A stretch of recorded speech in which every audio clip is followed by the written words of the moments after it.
Santiago Rivera Justa su Corbata Italiana, mientras revisa los últimos reportes financieros en la pantalla de su teléfono. Las cifras son buenas como siempre. Su empresa constructora ha cerrado otro trimestre exitoso, pero la satisfacción que debería sentir es diluida entre el cansancio y la rutina. A los 42 años ha conseguido todo lo que su padre quería para él. Poder, dinero y respeto en los círculos empresariales más exclusivos de la Ciudad de México. El elevator de cristal desciende lentamente desde el piso 35 de la torre empresarial, donde tiene su oficina. A través de las ventanas observa la ciudad que se extiende como un mar gris de concreto y metal. Su chofer lo espera abajo con el Mercedes negro, pero Santiago decide camina. Necesita air, aunque sea el air contaminado del centro. Las calles están llenas de gente que regresa a casa después del trabajo. Vendedores ambulantes gritan sus productos. El tráfico avanza lentamente, y el ruido constante de la ciudad lo envuelve. Santiago camina con paso firme su traje de $3,000, contrastando con el ambiente popular de las calles. Algunas personas lo reconocen, otros simplemente lo ven como otro hombre de negocios más. Mientras espera el semáforo en rojo, una melodía suave corta el bullicio urbano. Y es un violín tocado con una dulzura que no escucha desde hace años. Santiago siente algo extraño en el pecho, como si una parte dormida de su corazón despertar de repente. Sigue el sonido hasta llegar a la entrada de la estación del metro, donde una multa pequeña se ha formado alrededor de una niña. La niña no puede tener más de 8 años. Está sentada en un banquito de madera con un violín que parece demasiado grande para sus pequeñas manos. Sus zapatos están gastados, su vestido es sencillo pero limpio, y su cabello castaño está recogido en 2 coletas. Toca con los ojos cerrados, completamente concentrada en la música que fluye de su instrumento. Santiago es dedín hipnotizado. La melodía es el amor de Liszt, una pieza que él mismo solía tocar cuando era joven. Pero hay algo más que lo impacta. Cuando la niña abre los ojos para ver su pequeña audiencia, Santiago siente que el mundo es dedín. Sus ojos son azules, del mismo tono exacto que los suyos. Y es como mirarse en un espejo del pasado. La gente aplaude cuando termina la pieza. Algunas personas dan monedas en el estuche abierto del violín que está forrado con terciopelo rojo desgastado. Santiago se acerca y saca su cartera. Deposita varios billetes grandes en el estuche, mucho más de lo que cualquier otra persona ha dado. La niña lo mira con sorpresa y sonríe. Gracias, señor. Dice con una voz dulce y clara. ¿Le gusta la música? Me encanto, responde Santiago agacándose para quedar su altura. Tocas muy bien. ¿Cómo te llamas? Camila, dice la niña acomodando su violín en el estuche con cuidado. ¿Y usted? Santiago, responde él, sintiendo una conexión extraña con esta pequeña desconocida. Hace mucho que tocas. Desde los 5 años mi mamá me enseñó, dice Camila con orgullo. Ella dice que la música puede curar el alma. Santiago sonríe en la profundidad de las palabras de la niña. Tu mamá tiene razón. Está por aquí. La expresión de Camila cambia ligeramente. Está en casa descansando. No se siente muy bien últimamente. Luego, con la necesidad brutal que solo tienen los niños, añade, Señor, necesito un millón para salvar mi mamá. Santiago se queda sin palabras. La petición es tan inocente y desesperada que le duele el corazón. Un millón, pregunta suavemente. Sí, dice Camila con seriedad. Rosa dice que los doctores necesitan mucho dinero para curar mi mamá, y un millón es mucho dinero, ¿verdad? Santiago agent lentamente. Sí, y es mucho dinero. Se queda en silencio un momento, observando esos ojos azules que le resultan tan familiares. Camila, ¿Culi es tu apellido? Hernandez. Respond la Niña. Camila Hernandez. El nombre no le dice nada a Santiago. Pero no puede sacarse de la cabeza la sensación de que ha visto esos ojos antes. Tu mamá también toca violín. Sí, ella es la mejor violinista del mundo. Dice Camila con adoración. Bueno, eso creo yo. Se llama Elena. Santiago siente que el aire se lo escapa de los pulmones. Elena, no puede ser coincidencia. Hay miles de mujeres llamadas Elena en México, pero esos ojos azules, el violín, la música, te do apunta a una posibilidad que no se atreve a considerar completamente. Camila, dice Santiago tratando de mantener la voz tranquila. Tu mamá tiene ojos como los tuyos, ¿no? Responde la Niña negando con la cabeza. Los de ella son cafés como chocolate, pero ella dice que mis ojos son especiales. Que esi parecen a los de algo importante. Santiago esi incorpora lentamente. Su mundo ordenado y predecible acaba de tambalear. Camila, ¿dónde vives? Por la colonia Roma dice la Niña, empezando a guardar sus cosas. Debo irme. Rosa esi preocupa, esa lego tard. Claro dice Santiago, todavía procesando to do lo que acaba de escuchar. Cuídate mucho, Camila, y tal vez nos vemos pronto. La Niña sonríe y así despide con la mano mientras camina hacia la entrada del metro, cargando su violín como si fuera un tesoro. Santiago la observa hasta que desaparece entre la multitud, sintiendo que su vida acaba de cambiar para siempre. Mientras regresa a su apartamento en Las Lomas, Santiago no puede dejar de pensar en la Niña y en sus palabras. Necesito un millón para salvar mi mamá. La frase resuena en su cabeza como una súplica desesperada. Pero más que eso, no puede olvidar esos ojos azules que son idénticos a los suyos. En el nombre Elena que ha despertado recuerdos que crea enterrados para siempre. Santiago cierra la puerta de su penthouse y el silencio lo envió como una manta pesada. Las luces de la ciudad brillan a través de los ventanales, pero él no las ve. En su mente solo están esos ojos azules y ese nombre, Elena. Camina hasta el bar de mármol negro y así sirve un whisky, pero no lo prueba. Sus manos tiemblan ligeramente mientras deja el vaso sobre la superficie fría. Elena Hernandez. Será la misma Elena que conoció hace 15 años en la universidad. La Elena de cabello castaño y ojos chocolate que tocaba el violín como si hablara con los ángeles. La Elena que amó con la intensidad de la juventud, antes de que su padre lo obligara a elegir entre ella y el futuro de la empresa familiar. Se dirige a su estudio y abre el cajón inferior de su escritorio de calva. Ahí, entre documentos importantes y contratos millonarios, guarda una pequeña caja de terciopelo azul. No la ha abierto en años, pero sus dedos recuerdan perfectamente el mecanismo. Dentro hay una fotografía amarilla y un anillo de compromiso que nunca llegó a entregar. En la fotografía, Elena sonríe radiante junto a él. Están en el Parque Chapultepec después de un concierto donde ella tocó como solista. Santiago tenía 26 años. Acababa de graduarse de administración y creía que podía conquistar el mundo con Elena a su lado. Ella tenía 23. Estudiaba música en el conservatorio. Y acababa de formar una familia donde los niños crecieron rodeados de melodías. ¿Te imaginas?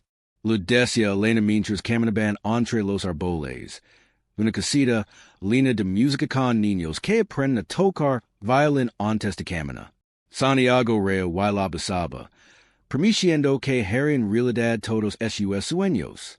Pero los sueños se rompieron cuando el padre de Santiago descubrió la relación. Don Alberto Rivera era un hombre de negocios despiadado que había construido un imperio desde la nada. No había permitir que su único hijo se casara con una musiquita sin futuro, como la llamaba con desprecio. Ella no es de nuestro mundo, Santiago, le digo su padre, en una reunión que on recuerda como si fuera ayer. Que vie aporta la empresa? Que connections tien? Que requesa trae la familia? Nada.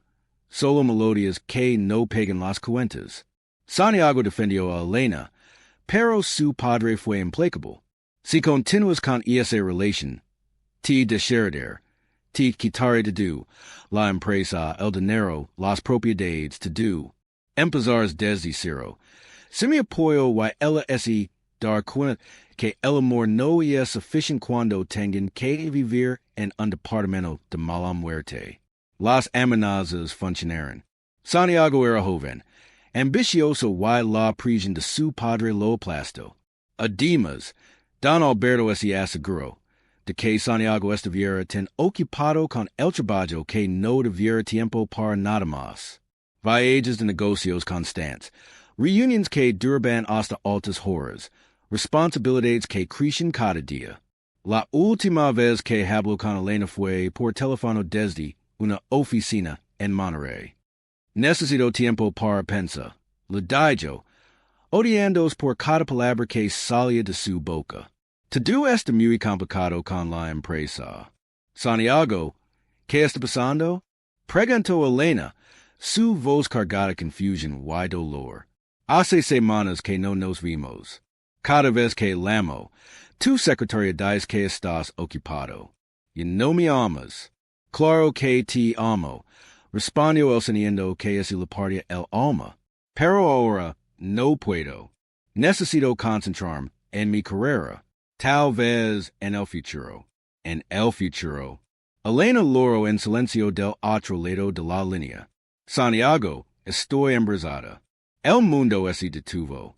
Santiago sintió que él era si lo escapaba de los pulmones. ¿Qué dijiste?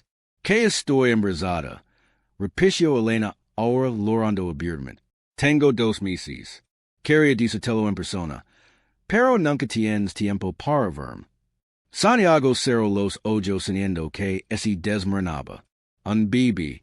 Elena esperaba un hijo suyo, y él estaba a punto de abandonarla por la prisión de su padre.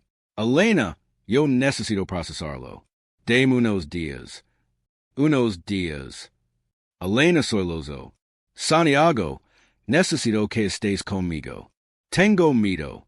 No sé qué hacer. Voy a pensar, dijo Santiago, odiándos más con cada palabra. Te llamo pronto, pero no la llamo.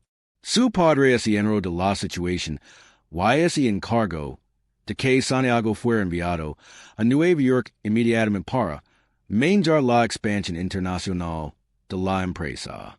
Durante 6 meses, Santiago vivió en una oficina en Manhattan trabajando 18 horas al día tratando de olvidar. Cuando regresó a México, Elena había desaparecido. Su departamento estaba vacío. Sus compañeros del conservatorio no sabían nada de ella. Santiago intentó buscarla, pero fue como si hubiera esfumado. Su padre le dijo que era mejor así, que era una señal de que había tomado la decisión correcta. Ahora, sentado en su estudio con la fotografía en las manos, Santiago se pregunta si Camila podría ser su hija. La niña tendría 8 años, lo que coincide con el tiempo que pasó desde que Elena le dijo que estaba embarazada. Y esos ojos azules, tan idénticos a los suyos, se levanta bruscamente y camina hacia la ventana. La culpa lo devora.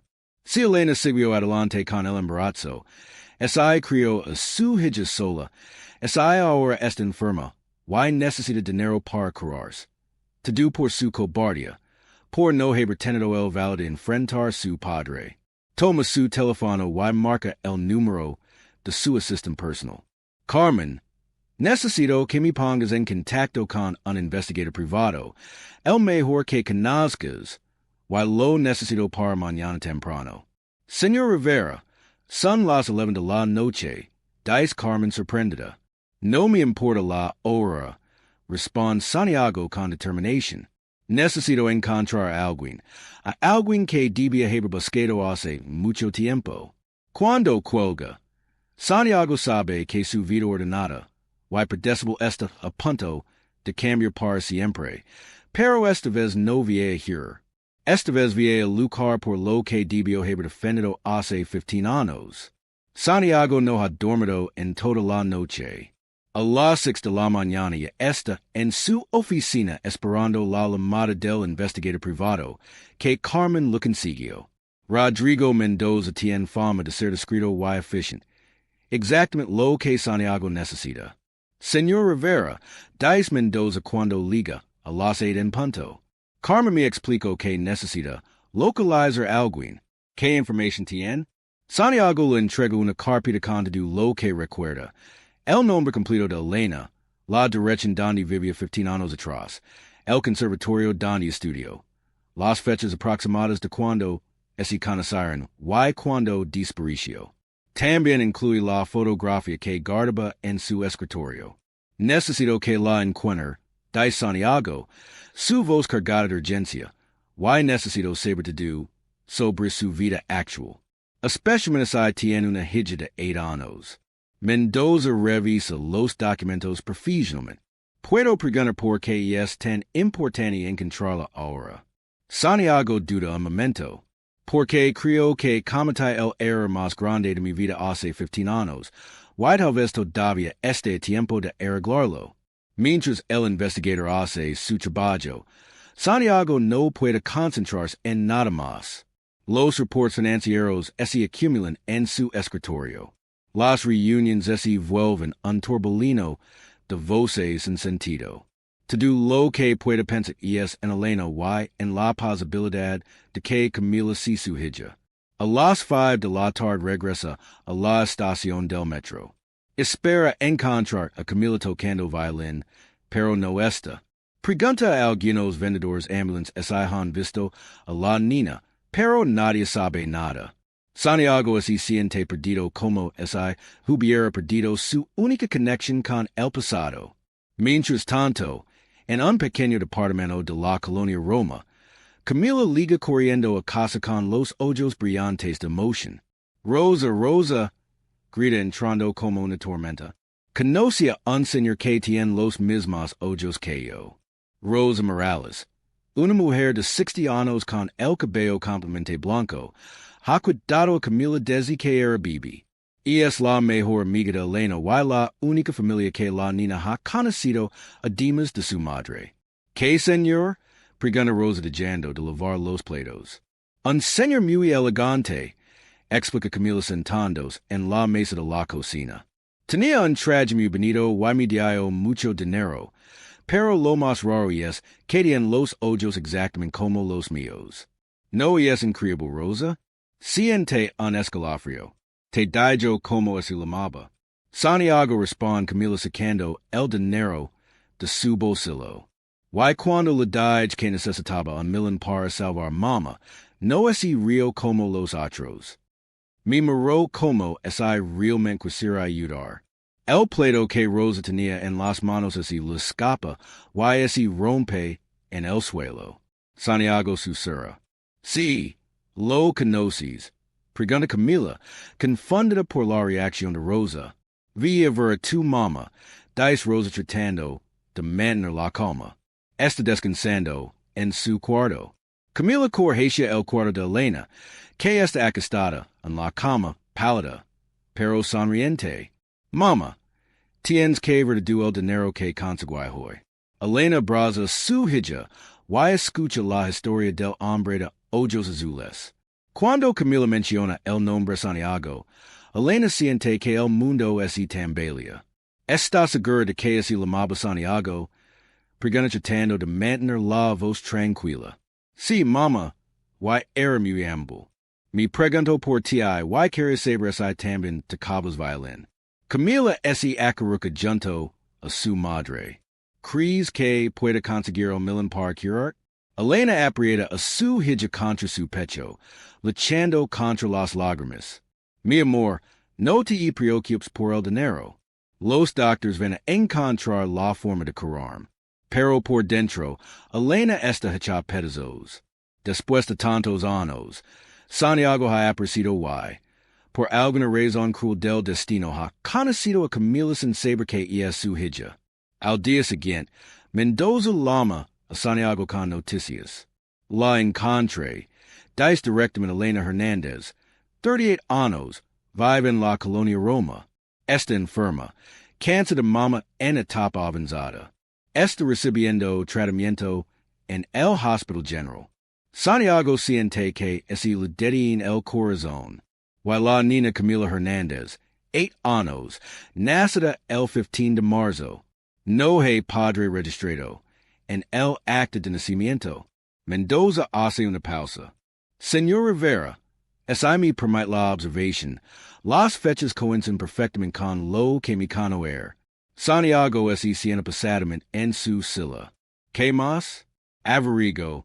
Elena trabajaba como maestra de violín en una escuela de música, pero tuvo que dejar de trabajar cuando empezó el tratamiento. Viven en un departamento pequeño. Las cuentas médicas están acumulando. La niña toca en las estaciones del metro para ayudar con los gastos. ¿Hay algo más? Pregunta Santiago, aunque no está seguro de querer saber. Sí, dice Mendoza. Enrizani en los registros médicos. Elena intentó contactarlo hace 8 años, justo después de que nació la niña. Llamó a su empresa varias veces, pero nunca llegó a hablar con usted. Su secretaria de entonces reportó las llamadas como no importantes. Santiago cierra los ojos teniendo una mezcla de rabia y dolor. Su padre había muerto 5 años atrás, pero su influencia seguía arruinando su vida. ¿Tiene la dirección exacta? Por supuesto, pero señor Rivera, es a mi permitido consejo. Si cuidadoso. Esta situación es muy delicada. Elena no sabe que usted está buscándola, y la niña no tiene idea de quién es usted realmente. Santiago cuelga y así queda mirando por la ventana. Elena está enferma. Necesita dinero para curarse, y él tiene más dinero del que podría gastar en varias vidas. Camila es su hija, está seguro ahora, y ha crecido sin conocer a su padre. Pero más que de do, Elena intentó contactarlo cuando nació Camila. Quiso incluirlo en la vida de su hija, y él no siquiera es enero, porque su secretaria decidió que las llamadas no eran importantes. Santiago toma su teléfono y llama a su chofer. Llévame a la colonia Roma y cancela todas mis citas del día. Tengo algo muy importante que hacer. Es hora de enfrentar el pasado y luchar por el futuro que debió haber tenido hace 15 años. Santiago pasa 3 días observando desde la distancia. Todas las tardes, Camila liga la estación del metro con su violín. Siena en el mismo banquito de madera y toca durante 2 horas. Su música atrae pequeñas multitudes que dan monedas en su estuche antes de seguir su camino. La cuarta tarde, Santiago se acerca con un sobre manila bajo el brazo. Camila está tocando Ave María cuando él detiene frente a ella. La niña sonríe al verlo sin dejar de tocar hasta terminar la pieza. Señor Santiago, exclama Camila guardando su violín. Regreso. Pense que no lo volvería a ver. Te dije que tal vez nos veríamos pronto, responde Santiago agacándose para estar a su altura. Traja algo para ti. Del sobre saca varias partituras nuevas. Son países hermosos que creo que te gustan. Esta es Claire de Luna de Debussy, y esta otra es La Primavera de Vivaldi. Los ojos de Camila brillan de emoción. Son preciosas. Pero, señor, estas partituras ven muy caras. No puedo aceptarlas. Claro que puedes, dice Santiago suavemente. Un músico siempre necesita música nueva. Además, tengo la sensación de que las vas a tocar mejor que nadie. Camila abraza las partituras contra su pecho. Muchas gracias. Le voy a decir mamá que conoce al hombre más generoso del mundo. ¿Cómo está tu mamá? Pregunta Santiago tratando de sonar casual. Algunos días mejor, otros peor, responde Camila con la necesidad de los niños. Hoy esta en el hospital haciendo sus tratamientos. Rosa me traerá cuando ella no pueda. Rosa es tu abuela. No, pero es como si lo fuera. Mama dice que Rosa es la hermana que nunca tuvo. Camila guarda las partituras cuidadosamente en su estuche. ¿Usted tiene hijos, señor Santiago? La pregunta lo golpea como un puñetazo. No responde después de un momento. Bueno, no que yo sepa. ¿Cómo que no que usted sepa? Pregunta Camila confundida. Santiago se da cuenta de su error. Y es una forma de hablar de los adultos. Lo que quiero decir es que no. No tengo hijos. Que lástima, dice Camila con sinceridad. Usted sería un papa muy bueno. Se nota porque es muy amable conmigo. El comentario hace que Santiago tiene un nudo en la garganta. ¿Te gustaría tener un papa, Camila? La niña queda pensativa. A veces sí, especialmente cuando mamá está triste y yo no sé cómo consolarla o cuando necesito que algo me ayude con cosas pesadas. Pero mamá dice que no todos los papas son buenos, y que es mejor no tener papa que tener uno malo. Tu mamá es muy sabia, dice Santiago, sintiendo una punzada de dolor. Ella te ha contado algo sobre tu papa, solo que así fue antes de que yo naciera. Pero no está enojada con él. Dice que a veces las personas escriben porque no están listas para ser papas, y que no es culpa de nadie. Camila lo mira con sus ojos azules. ¿Por qué me pregunta eso? Simple curiosidad, miente Santiago. Bueno, ya es tarde. ¿Quieres que te acompañe a casa? Rosa dice que no debo con extraños. Responde Camila, pero sin sonar suscita. Aunque usted no se siente como un extraño, se siente como familia. Santiago siente que le parte el corazón. De verdad, sí, es raro. Desde que lo conocí siendo como, lo conociera antes. ¿Y usted no lo pasa? Sí, admite Santiago. Me pasa exactamente lo mismo. Camila sonríe y carga su violín. Bueno, me voy. Rosa se preocupa, lego tarde. ¿Vender mañana? Sí, permite Santiago. Vender mañana. Mientras Camila camina hacia el metro, Santiago la sigue a prudente distancia. Quiere asegurarse de que le segura a casa, pero también necesita ver dónde vive. La niña camina con confianza por las calles de la colonia Roma, saludando a algunos vecinos que claramente la conocen. Se detiene frente a un edificio de departamentos de 3 pisos, amarillo y con pintura descascarada. Santiago memoriza la dirección y espera hasta que Camila desaparece por la puerta principal. Al día siguiente, Santiago regresa a la estación, pero esta vez no viene solo. Encuentra a Camila tocando para un grupo de turistas que le toman fotos. Cuando termina, una mujer mira se acerca a ella. Camila, mi niña, ya es hora de irnos. Dice la mujer que claramente es Rosa. Rosa, te quiero presentar mi amigo Santiago. Dice Camila emocionada. Es el señor que me regaló las partituras nuevas. Rosa mira a Santiago con desconfianza. Es una mujer pequeña pero fuerte, con ojos que han visto mucho en la vida. ¿Usted es Santiago? Pregunta. ¿Hay algo en su tono que hace que Santiago se ponga tenso? Sí, señora. Santiago Rivera. Rosa se pone pálida. Rivera. Santiago Rivera. Sí, nos conocemos. Camila, via guardar tus cosas. Dice Rosa firmemente. Necesito hablar con el señor Rivera. A Camila obedece, aunque mira curiosa a los dos adultos. Cuando es lo suficientemente lejos, Rosa se acerca a Santiago. ¿Qué quiere con la niña? Pregunta directamente. Quiero ayudarla, responde Santiago. ¿Why quiero conocerla mejor? ¿Por qué? Después de 8 años ahora, se acuerda de que existe Santiago siente que le dan una bofetada. ¿Usted sabe quién soy? Claro que sé quién es. Dice Rosa con firmeza. Elena me habló de usted, del hombre que la abandonó cuando más lo necesitaba. Del padre que nunca quiso conocer a su hija. Eso no es cierto, protesta Santiago. Yo no sabía que Elena estaba embarazada. Cuando me fui cuando regrees ella había desaparecido. En serios, Rosa lo mira con incredulidad. Elena lo llamó docenas de veces. De yo mensajes. Hasta fue a su oficina cuando estaba embarazada de 7 meses. Su secretario le dijo que usted no quería saber nada de ella. Santiago siente que el mundo es tambaleante. Yo nunca recibí esos mensajes. Nunca supe que fue a la oficina. Why, ese supone que debo creerlo. Rosa cruza los brazos.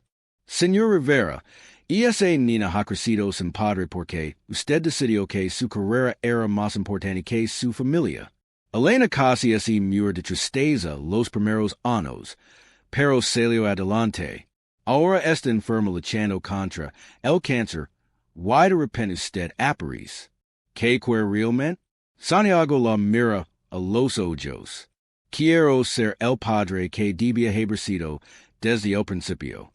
Quiero cuidar a Elena, y Camila. Quiero arreglar el error más grande de mi vida. Rosa lo estudia en silencio. Demuéstramelo. Dice finalmente. Porque las palabras son fáciles, Señor Rivera, pero ser padre es lo más difícil del mundo. Santiago no puede dormir. Las palabras de Rosa resuenan en su cabeza como un eco doloroso. Elena intentó contactarlo. Fue a su oficina. Dejó mensajes que nunca llegaron a él. Su secretaria de entonces, la señora Vasquez, había decidido por su cuenta que las llamadas de Elena no eran importantes. A las 6 de la mañana, Santiago ya está en el Hospital General. Pregunta en recepción por Elena Hernández, pero le dicen que solo puede verla y es familiar directo. Santiago miente sin dudarlo. Soy su hermano. Elena está en la sala de oncología conectada a una máquina de quimioterapia. Está dormida, pero incluso así, Santiago puede ver que la enfermedad la ha cambiado. Su rostro está más delgado, ha perdido peso y su hermoso cabello castaño ahora es escaso y opaco, pero sigue siendo la mujer más hermosa que Santiago ha visto en su vida. Se sienta en la silla junto a su cama y simplemente la observa. 15 años después, su corazón late igual de rápido que cuando eran jóvenes. Quiere tocar su mano, de ser que es ají, que nunca debió haber sido, pero así queda inmóvil sintiendo el peso de todos los años perdidos. Elena abre los ojos lentamente. Al principio no lo reconoce, pero cuando lo hace su expresión cambia por completo. Santiago susurra como si viera un fantasma. Hola, Elena dice Santiago suavemente. ¿Cómo te sientes? Elena intenta incorporarse, pero está demasiado débil. ¿Qué haces aquí? ¿Cómo supiste que conoce a Camila? Dice Santiago directamente. Está tocando violín en la estación del metro. Elena cierra los ojos como si hubiera temido este momento durante años. ¿Hablo contigo? Sí. Me dijo que necesitaba un millón para salvar. Santiago se acerca más. Elena, ¿por qué no me dijiste que estabas embarazada? ¿Qué por qué no te dije? Elena lo mira con incredulidad.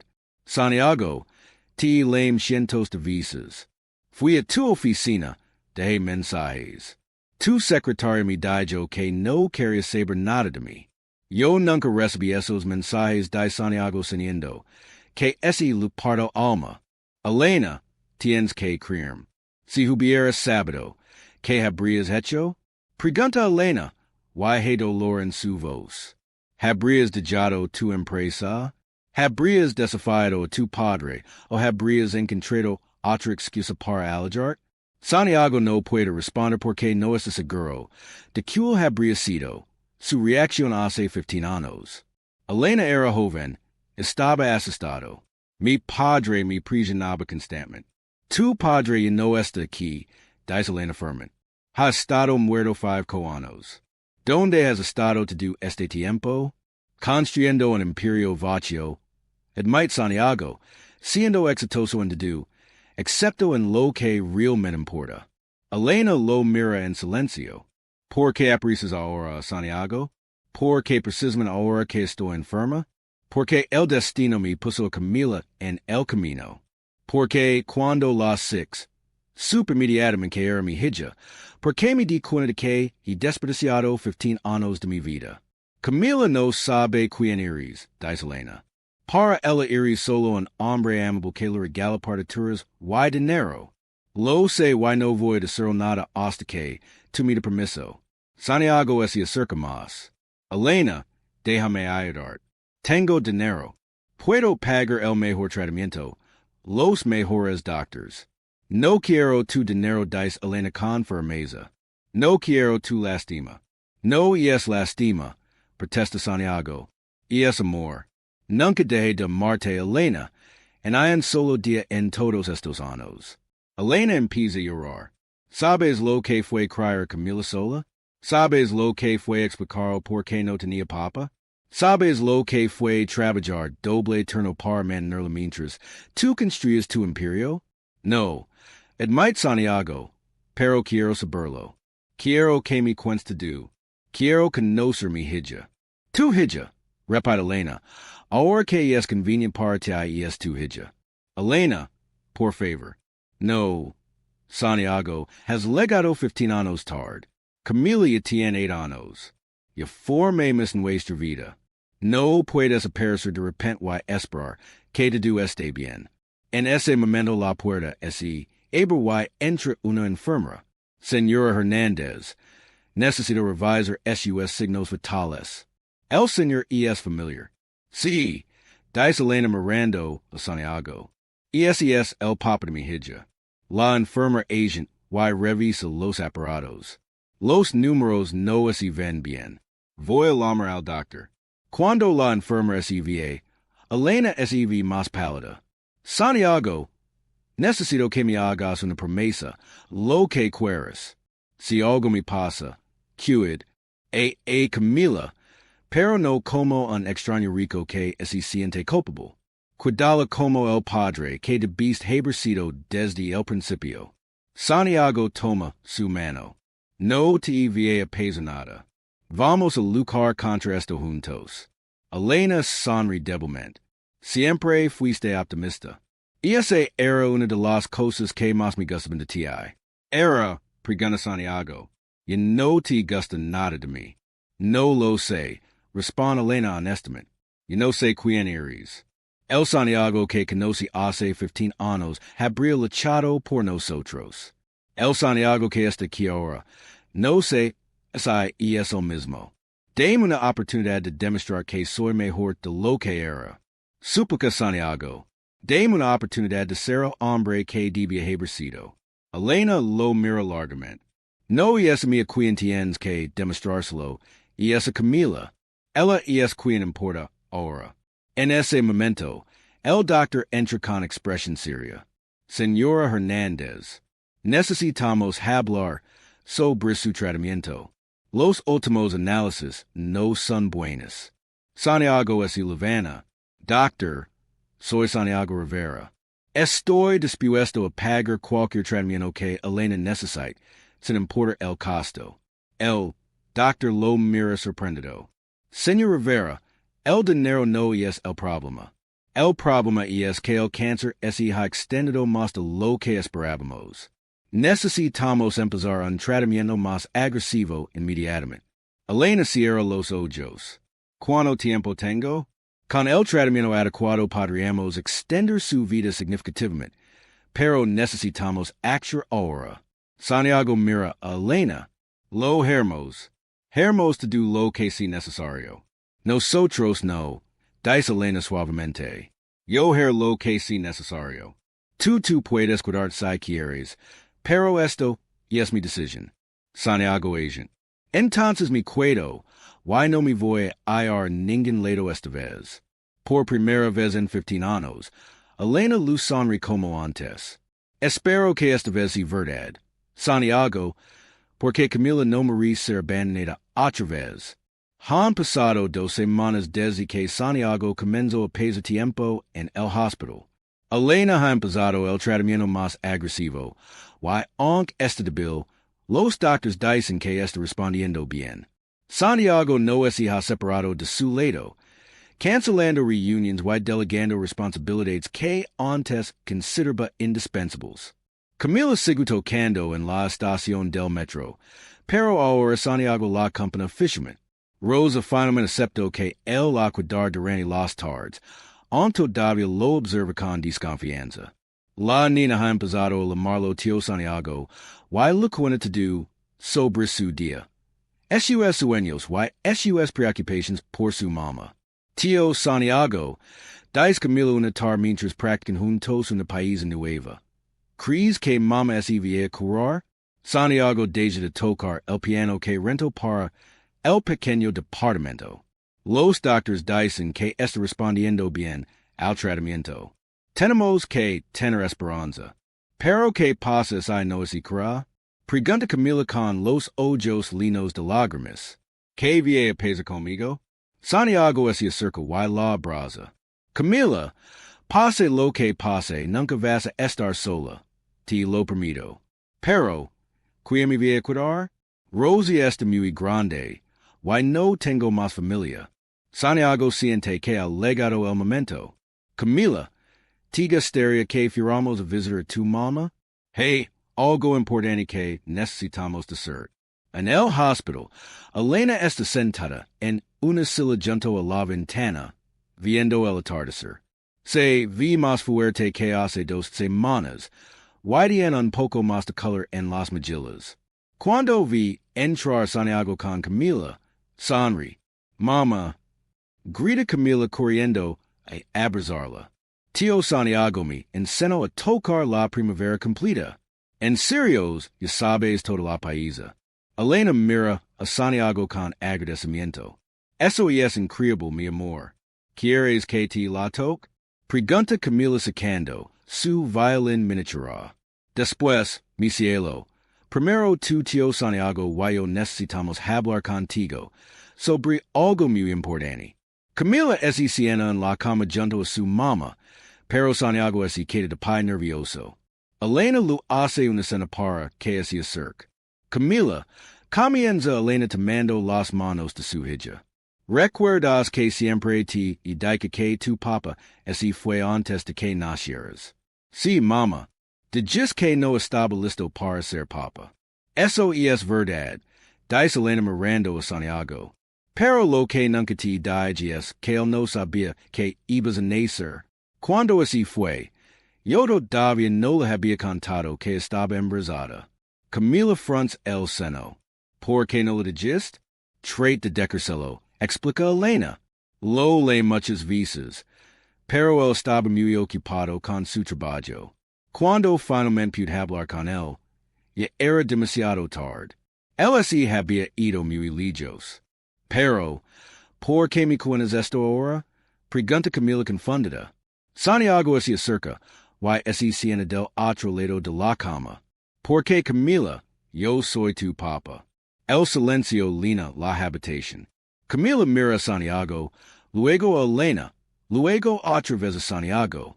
Sus ojos azules se llenan de lágrimas. Tú eres mi papá, susurra. Sí, mi amor, dice Santiago con la voz quebrada. Soy tu papá, pero, ¿por qué no me lo dijiste antes? Pregunta Camila empezando a llorar. ¿Por qué fingís que solo eres mi amigo? ¿Por qué quería conocerte primero? Explica Santiago.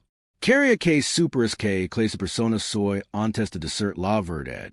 Pero, ¿por qué te fuiste cuando yo estaba en la panza de mamá? Camila está llorando más fuerte ahora. No nos querías, Camila, mi amor, dice Elena abrazándola. Tu papá era muy joven y tenía mucho miedo. A veces los adultos cometen errores cuando tienen miedo. ¿Pero me quieres ahora? Pregunta Camila, mirando a Santiago con sus ojos llenos de lágrimas. Te amo más que nada en el mundo, dice Santiago acercándose. Desde el momento que te sigues tocando violín en la estación, supe que eres la persona más importante de mi vida. Pero, ¿por qué tienes que ser mi papá justo ahora que mamá está enferma? Soy Camila, y es porque crees que así vie morir. Santiago es acerca, y la toma en sus brazos. Camila, tu mamá no así vie morir. Vamos a luchar juntos para que así cure. Y sin importa lo que pase, yo voy a estar aquí contigo.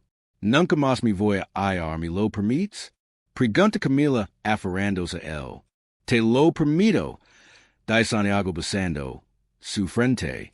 Te permito que voy a ser el mejor papa que pueda ser. Pero que pasa si no sé cómo ser tu hija? Pregunta Camila con inocencia. Nunca he tenido un papa antes. Santiago sonríe a través de sus lágrimas. Entonces, vamos a aprender juntos. Tú me enseñas a ser papa y yo te enseño a ser mi hija. Elena los abraza a los dos. ¿Sabes qué? Camila, creo que vas a ser muy buena siendo hija. Y tienes práctica siendo la niña más maravillosa del mundo. ¿Puedo llamar papa ahora? Pregunta Camila timidamente. ¿Puedes llamarme como quieras? Dice Santiago. Pero me encantaría que me llamaras papa. Papa, dice Camila probando la palabra. Papa, ¿sabes tocar el sueño de amor? Santiago así ríe. Sí, lo sé tocar. Era uno de los países favoritos de tu mamá cuando éramos jóvenes. ¿Podemos tocarlo juntos? Pregunta Camila segundos las lágrimas. Claro que sí, dice Santiago. ¿Quieres que la toquemos ahora? Sí, pero quiero que yo y mamá cante. Ella tiene la voz más bonita del mundo. Elena sonríe. No sé si mi voz esté muy bien aherida, pero lo intentaré. Santiago es levanta y busca el piano que mandó instalar en la habitación de Elena. Camila prepara su violín, y Elena aclara la garganta. ¿Listos? Pregunta Santiago. ¿Listos? Responden Elena y Camila al mismo tiempo. Mientras tocan juntos, Santiago siente que por primera vez en 15 años está exactamente donde debe estar. No importa cuánto tiempo perdió. Lo importante es que ahora está aquí con su familia creando los recuerdos que debieron haber tenido desde el principio. Cuando terminan la paisa, Camila se acerca a Santiago. Papa, ¿puedo pedir algo? Lo que quieras, mi amor. ¿Podemos tocar juntos todos los días? Todos los días, permite Santiago, por el resto de nuestras vidas. Un mes después de la revelación, la vida de Santiago ha cambiado completamente. Su oficina en el piso 35 no es su refugio principal. Ahora divide su tiempo entre el hospital, el pequeño departamento en la colonia Roma, y las lecciones de violín con Camila. Ha contratado los mejores doctores privados para Elena, y aunque el tratamiento es duro, ella está respondiendo mejor de lo esperado. Papa, ¿puedes tocar más despacio? Pregunta Camila, frustrada con una sección difícil de la primavera. Mis dedos no van tan rápido como los tuyos. Santiago sonríe y reduce el tempo en el piano. Así está mejor. Recuerda, la música no es una competencia, es una conversación entre los instrumentos. Están en el departamento de Elena, que ha sido transformado con la ayuda de Santiago.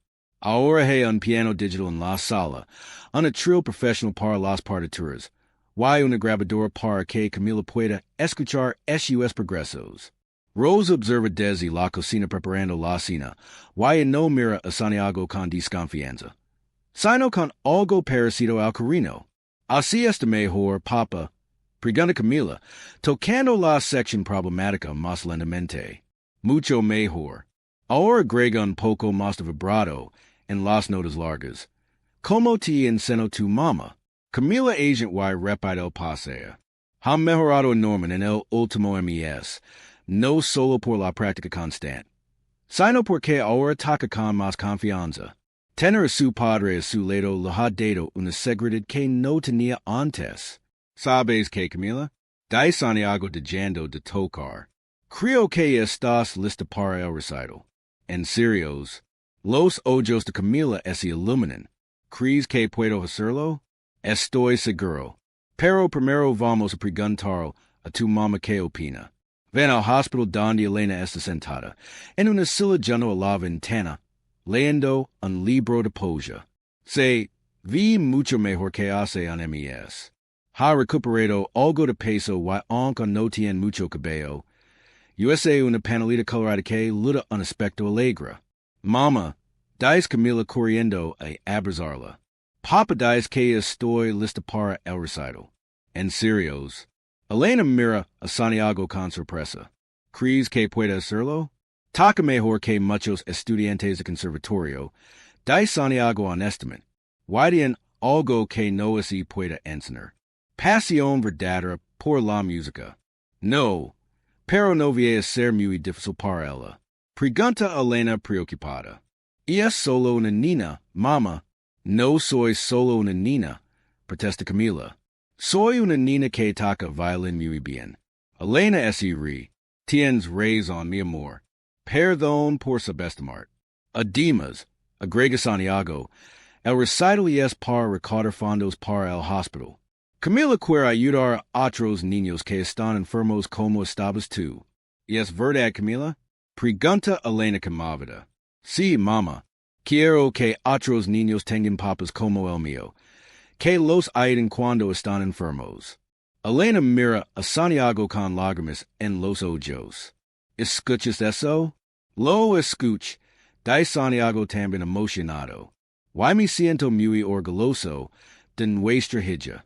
Entonces, ¿si puedo participar en el recital? Pregunta Camila esperanzada. Sí, mi amor, pero tenemos que hacer mucho, dice Elena. ¿Qué país vas a tocar? Bueno, dice Camila mirando timidamente a Santiago. Quiere preguntar si podemos tocar juntos los tres. Santiago y Elena miran sorprendidos. Los tres, pregunta Elena. Sí, tú cantando, yo tocando violín y papa, en el piano como una familia de verdad. Elena queda en silencio por un momento.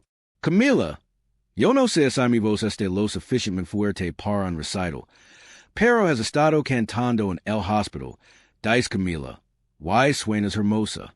Ella tiene razón, dice Santiago. Tu voz suena mejor que nunca y creo que sería perfecto que actuáramos juntos. ¿Qué paisa? Pregunta Elena todavía dudosa. El sueño de amor, dice Camila inmediatamente. Y es la paisa que más me gusta tocar con ustedes. Elena mira a Santiago. ¿Tú qué opinas? Opino que sería un honor tocar contigo y con nuestra hija. Dice Santiago. Como debimos haber hecho hace mucho tiempo. Está bien, dice Elena sonriendo. Pero tenemos que hacer mucho. No quiero que nuestra hija sienta avergonzada de sus padres.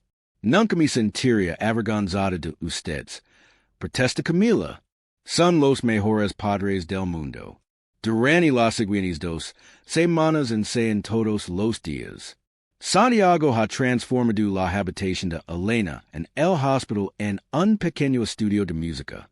Ha traído un piano digital portátil.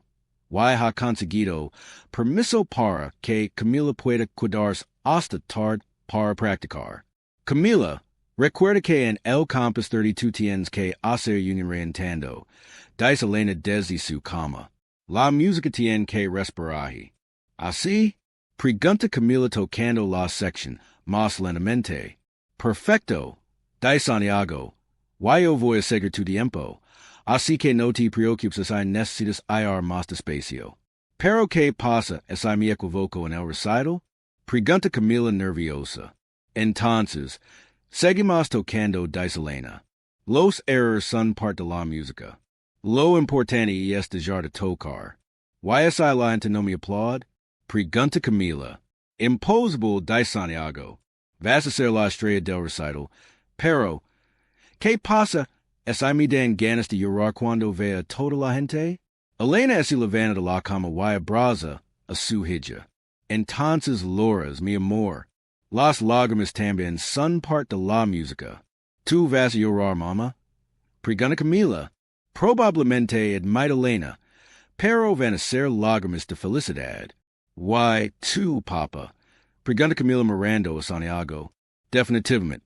Di Santiago, pero también van a ser lágrimas de orgullo porque voy a estar tocando con las dos mujeres más importantes de mi vida. La noche antes del recital, Santiago se queda en el hospital después de que Camila se vaya a dormir. Elena está despierta mirando por la ventana. Nerviosa, pregunta Santiago. Muchísimo, admite Elena. Hace años que no toco en público. Vas a estar perfecta, dice Santiago.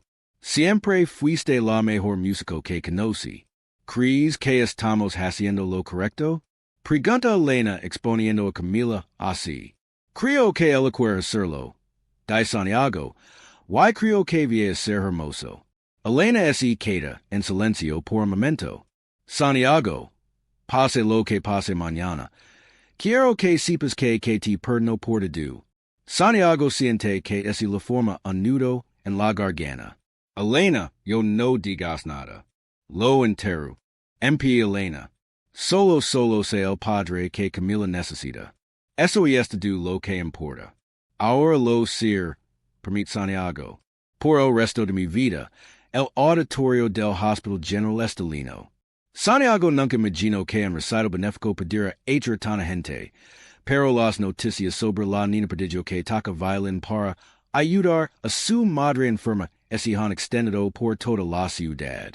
Reporteros de periódicos locales están presentes. Doctors y enfermeras han venido en su tiempo libre, y familias de otros pacientes llenan las salas. Santiago ajusta su corbata por quinta vez mientras observa desde el backstage improvisado. Elena está sentada en una silla de ruedas vestida con un hermoso vestido azul que Santiago le compró especialmente para esta noche. Aunque todavía está débil, se ve radiante. Su panelita está decorada con pequeñas notas musicales bordadas. Papa, tengo miedo, susurra Camila aferrándose a su violín. Lleva un vestido blanco con listines azules, y su cabello está peinado en un moño elegante. Se ve como una pequeña princesa, pero sus manos tiemblan ligeramente. Y es normal tener miedo. Dice Santiago arrodillándose para quedar su altura. ¿Sabes qué? Yo también tengo miedo. ¿En serios? Pregunta Camila sorprendida. ¿En serios? Pero sabes que me ayuda cuando tengo miedo. ¿Qué? Recuerda por qué estoy haciendo esto. Estoy aquí porque te amo. Porque amo a tu mamá. Y porque quiero que todo el mundo sepa lo talentosa que eres. Elena extiende su mano hacia Camila. Ven hacia mi amor. Camila se acerca. Y Elena la abraza suavemente. ¿Recuerdas lo que te dije sobre los errores que son parte de la música? Responde Camila. Exacto. ¿Y recuerdas lo que te dije sobre tocar con el corazón? Que la música que viene del corazón siempre es perfecta. Muy bien, dice Elena besando su frente. Entonces, no puede salir mal. El coordinador del evento se acerca. Familia Rivera Hernández. Y es su turno. Santiago toma un momento para procesar el nombre. En las últimas semanas la gente ha empezado a referirse a ellos como la familia Rivera Hernández, y eso le llena el corazón de alegría. ¿Listos? Pregunta Santiago. ¿Listos? Responden Elena y Camila al unísono. Santiago empuja la silla de ruedas de Elena hacia el escenario, mientras Camila camina a su lado. Cuando aparecen en el escenario, el auditorio explota en aplausos. Santiago ayuda a Elena a levantarse de la silla y camina hasta el micrófono. Buenas noches, dice Elena. Su voz clara y fuerte a pesar de su fragilidad. Mi nombre es Elena Hernández y quiero agradecer a todos por estar aquí esta noche. Los aplausos continúan. Elena espera que ese calmen para continuar. Hace 2 meses, mi hija Camila tocaba violín en las estaciones del metro, tratando de reunir dinero para mi tratamiento contra el cáncer.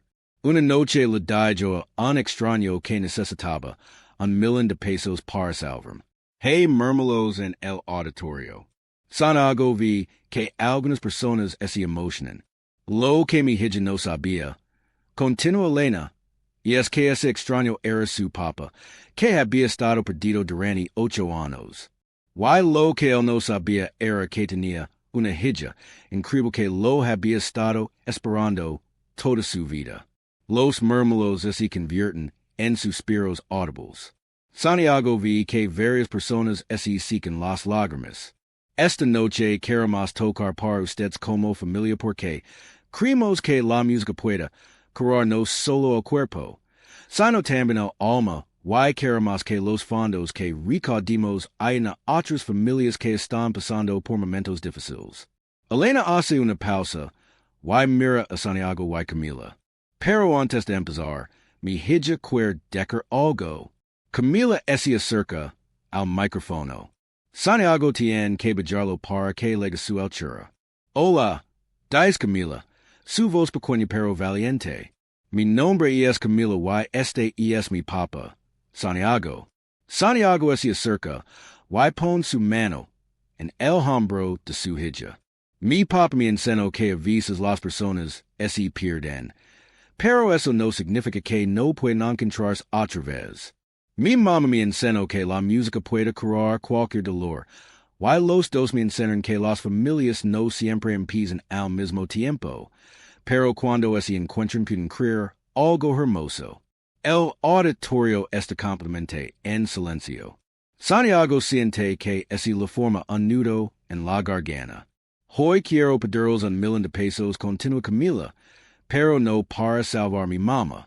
Ella está salvada porque tenemos amor. Quiero pedírselos para salvar a otros niños cuyos papas y mamás también necesitan ayuda. Los aplausos son ensordecedores.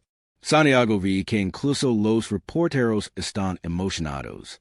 ¿Listos? Lu pregunta Santiago a su familia. Elena agent desde su silla. Camila levanta su violín. Santiago se sienta al piano. Este país se llama el sueño de amor. Dice Santiago al micrófono. Y es nuestro regalo para ustedes. Comienzan a tocar. Santiago establece la melodía suave en el piano. Camila se con su violín. Y después de unos compases, Elena comienza a cantar. Su voz, aunque más frágil que antes, sigue siendo hermosa y llena de emoción. A medida que la música se desarrolla, Santiago mira a su familia. Elena canta con los ojos cerrados, completamente perdida en la música. Camila toca con una confianza que no tenía una hora antes. Sus pequeños dedos moviendo con gracia sobre las cuerdas. Y él, por primera vez en su vida, está exactamente donde pertenece. Cuando llegan al clímax de la paisa, Santiago ve que el auditorio está llorando. Hay algo mágico en la música que están creando juntos. Algo que viene más allá de las notas y los acordes. Y es la música del amor encontrado, de la familia reunida, de los sueños que se hacen realidad cuando menos lo esperas. Mientras tocan los últimos compases, Santiago sonríe Camila y lo dice en voz baja. ¿Recuerdas que me pediste $1,000,000 en aquella primera noche? Camila agent sin dejar de tocar. Pues ahora sé que tú vales mucho más que eso para mí. Vales de lo que tengo y de lo que soy. Camila sonríe y en ese momento Santiago sabe que ha encontrado su verdadero tesoro. La música termina con un acorde suave y sostenido. Por un momento, el silencio es total. Luego el auditorio explota en una ovación de pie, que parece durar para siempre. 6 meses después del recital, la vida de la familia Rivera Hernández ha encontrado su propio ritmo. Elena está en remisión completa. Y aunque los doctores dicen que debe seguir con chequeos regulares, su energía ha regresado casi por completo. Su cabello ha crecido de nuevo, más rosado que antes, y ella dice que le gusta más así. Santiago vendió su penthouse en Las Lomas y compró una casa en la colonia Roma a solo 3 cuadras del departamento donde viven Elena y Camila. Y es una casa pequeña comparada con su antigua residencia, pero tiene algo que nunca tuvo antes. Esta línea de música y risas. Papa apurate, grita Camila desde el jardín trasero. La función empieza en 10 minutos. Santiago termina de acomodar las sillas que reno para el pequeño concierto que Camila ha organizado en el patio. Cada sábado por la tarde. Y la Niña ofrece un mini recital para los vecinos, cobrando lo que pueden dar para seguir ayudando a familias del hospital. Lo que empezó como una idea simple Southeast ha convertido en una tradición del barrio. Yo voy, mi amor, responde Santiago colocando la última silla. Tu mamá ya está lista. Estoy aquí. Dice Elena saliendo de la casa con una jarra de agua fresca y vasos para los invitados. Leva un vestido amarillo que la hace ver radiant. Y Santiago siente que su corazón se acelera como cuando eran jóvenes. Los vecinos empiezan a llegar. La señora García de la Casa de Aledo, Don Pedro el Zapatero, la familia Rodríguez completa con sus cuatro hijos y Rosa, que ahora vive con ellos oficialmente como parte de la familia. También está el Dr. Ramírez, el oncólogo de Elena, que se ha vuelto un amigo cercano, y nunca se pierde los conciertos de Camila. Bienvenidos al concierto número 24 de Camila Rivera Hernández. Dice Santiago al pequeño micrófono que instaló en el jardín. Como siempre, toda la recaudación va para el fondo de ayuda a familias del Hospital General. Los aplausos llenan el jardín. Camila sale de la casa con su violín, que no es el pequeño instrumento que usaba en la estación del metro. Santiago le compró uno profesional de tamaño completo, y la diferencia en el sonido es notable. Hola a todos, dice Camila con confianza. Y no es la niña tímida que temblaba en el escenario. Hoy quiero tocar algo especial porque ese cumple exactamente un año desde que conocí a mi papá. Santiago siente un nudo en la garganta. Ha sido un año de cambios, de aprendizaje, de construir una relación que debió haber existido desde el principio. No ha sido fácil. Hubo momentos en que Camila se sentía confundida, noches en que Elena tenía pesadilla sobre el tratamiento, y días en que Santiago se sentía abrumado por la responsabilidad de ser padre. La pieza que voy a tocar es la gratitud. Continúa Camila. La compuso misma con ayuda de mis papas. Los vecinos murmuran sorprendidos. Elena mira a Santiago con orgullo. Durante los últimos meses, los tres han trabajado juntos en esta composición que Camila insistió en crear para expresar lo que siente por su familia reunida. Camila levanta su violín y comienza a tocar. La melodía es simple, pero hermosa, con ecos el sueño de amor, pero con su propia personalidad. Santiago se en el piano después de unos compases, y Elena comienza a adorar suavemente. Mientras tocan, Santiago piensa en todo lo que ha cambiado. Su empresa sigue siendo exitosa, pero ahora dedica solo las mañanas al trabajo. Las tardes son para su familia. Ha descubierto que puede ser igual de productivo en 5 horas que en 12, cuando tiene algo por lo que vale la pena regresar a casa. Elena ha vuelto a enseñar música, pero ahora tiene su propio estudio en casa. 3 veces por semana recibe estudiantes de todas las edades y la casa es llena de melodías diferentes. Santiago ama llegar del trabajo y escuchar violines, pianos, flautas y voces, mezclándose en una sinfonía caótica pero hermosa. Camila no toca en la estación del metro, pero ha mantenido su pasión por ayudar a otros. Además de sus conciertos semanales, visita el hospital una vez al mes para tocar para los niños que están recibiendo tratamiento. Ver cómo sus ojos se iluminan cuando él toca es uno de los mayores regalos que Santiago ha recibido. Cuando terminan de tocar gratitud, los aplausos son cálidos y prolongados. Camila hace una reverencia, como lo enseñó Elena, y luego corrige a sus padres. ¿Les gustó? Pregunta. Aunque la respuesta es obvia por las sonrisas de todos. Fue perfecto. Dice Santiago abrazándola. Sabes que es lo mejor to do? Pregunta Camila Mirando of Santiago, y Elena. ¿Qué? Pregunta Elena. ¿Qué ahora tengo to do lo que siempre quis? Una mamá que no está enferma. Un papa que me enseña a tocar piano, y una familia que hace música junta. Santiago mira a Elena por encima de la cabeza Camila. Ella la sonríe y en esa sonrisa está to do. El perdón, el amor que nunca se fue. La gratitud por esta segunda oportunidad que la vida les ha dado. Mientras los vecinos empiezan a irse y Rosa recoge los vasos, la familia se queda en el jardín viendo el atardecer. Camila está sentada entre Santiago y Elena en el pequeño banco que él construyó bajo el árbol de Jacker. Papa, dice Camila de repente. Sí, mi amor, ¿podemos tocar juntos esta noche otra vez? Santiago sonríe. Siempre que quieras, Camila, siempre que quieras. Y mientras las primeras estrellas aparecen en el cielo de la Ciudad de México, Santiago sabe que ha encontrado su verdadero hogar, no en un penthouse de lujo, en una oficina en el piso 35, sino aquí en este jardín pequeño, con la mujer que nunca dejó de amar, y la hija que le enseñó lo que realmente significa ser rico. La música que los unió se ha convertido en la banda sonora de su nueva vida. Una vida en perfecta armonía. Demociona la historia de Santiago, Elena y Camila, tanto como nosotros. Esta hermosa historia sobre segundas oportunidades, el poder curativo de la música, y el amor que puede superar cualquier obstáculo.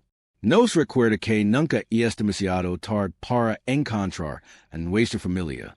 Si esta historia tocó tu corazón como el violín de Camila tocó el alma de todos en el recital, no olvides darle a este video y compartirlo con esas personas especiales que crees que también necesitan escuchar sobre el poder transformador del perdón y la música. La historia de esta familia que se reunió después de 15 años nos enseña que a veces los finales más hermosos nacen de los comienzos más dolorosos. Si quieres seguir escuchando más historias que te emocionan hasta las lágrimas y te llenan esperanza, suscríbete a nuestro canal y activa la campanita para no perder ninguna nueva historia.